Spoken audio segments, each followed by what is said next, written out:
I know how it be, things falling out of alignment. Living off Kool-Aid, couple packets of ramen. On my buzz high, I be summertime rhyming, but always been a little CP with the timing.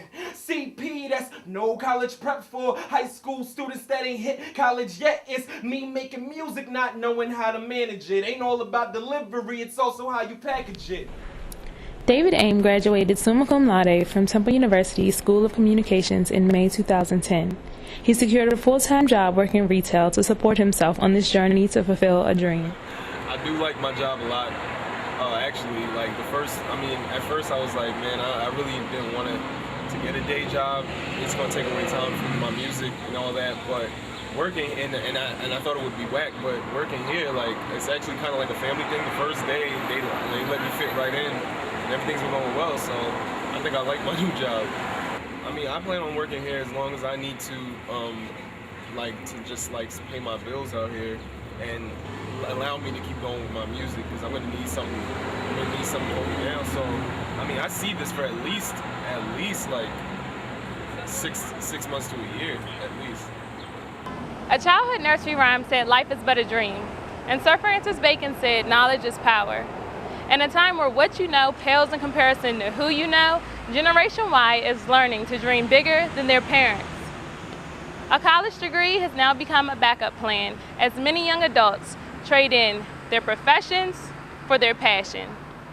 The largest goal that I hope to achieve with my life and all my aspirations is to become a well-known rapper. I don't want to be Jay-Z.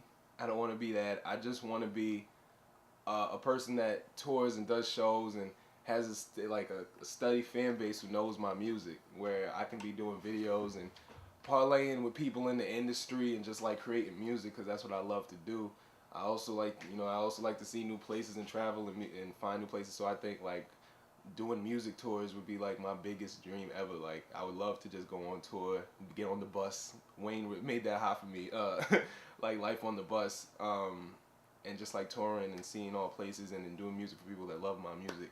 How many shots can the body take? Ain't shit whack, I spit crack for Bobby's sake. That mean product that'll make the fiends line up. I drop the ill line just to see they face light up. Joe Gallagher is a music producer and engineer. Chasing your dream is like reaching for something that you're the only person that can see it. Nobody else can see it. And the best way is to not take your eyes off that, no matter what anybody says you can't do it, or it's too long of a shot and it's not something you can believe in. You just need to believe in yourself and know that goal can be accomplished. You just have to make it your number one priority and put everything else to the side. What happens to a dream deferred, and at what point do you give up the chase? Yeah, that's what I've been fighting, Loyal. That's like what I've been fighting with. Because I feel like I'm too young to be at that point yet. Like, I'm still only 21. But, definitely, like, on when I was a sophomore and I was doing this, I was like, yeah, by the time I graduate, I should have, like, my feet in the industry and I should be, like, doing what I want to do. And, of course, that hasn't happened yet. Like, I mean, I've made a much bigger impact than sophomore year, but, like, it still wasn't where I wanted to be by the time I graduated. But I'm still, like, nah, I'm going to still continue to dream. I'm still young. I got my life to live, so I'm going to do it. I'll tell you what college taught me. I'm not going to say going to college is a waste of time at all, because I think I loved college and I loved the experience I had. You just learn that you got to make the most connections you can in college, and when you get out, like, work what you got, because a lot of people who get ddegrees never end up doing what they got their degree in and stuff like that. Courtney Richardson, a peer and supporter, talks about the risks involved. Boys who play basketball out of high school think they're going straight to the NBA.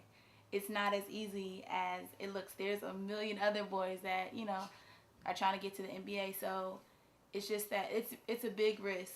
So I think that if you have education to fall back on, it's you always have that there. So I think I would pursue the education. But I mean, if it's a once in a lifetime thing, hey, I'd go for it. I'll probably think it's a failure if it's I'll probably think it's a failure if I never make any sort of impact, like big impact with my music, on how far my music goes and like reaching people or like how well known, because it's not about like getting famous, but like the whole thing is I do want to have a fan base, or I want to have like at least like some sort of presence on like constantly on blogs and stuff like that, or in like even like maybe videos on MTV Jams. Like that's where I really would love to get. And if I don't do that, I feel like I didn't, you know what I'm saying, reach what I really wanted to do. The one thing about a dream is you never know how it will end. You can end up living it, or one day you may just wake up. A year from now, say, you know, you're still working hard on music, some stuff is happening, nothing big yet, haven't blown yet. What's your next move?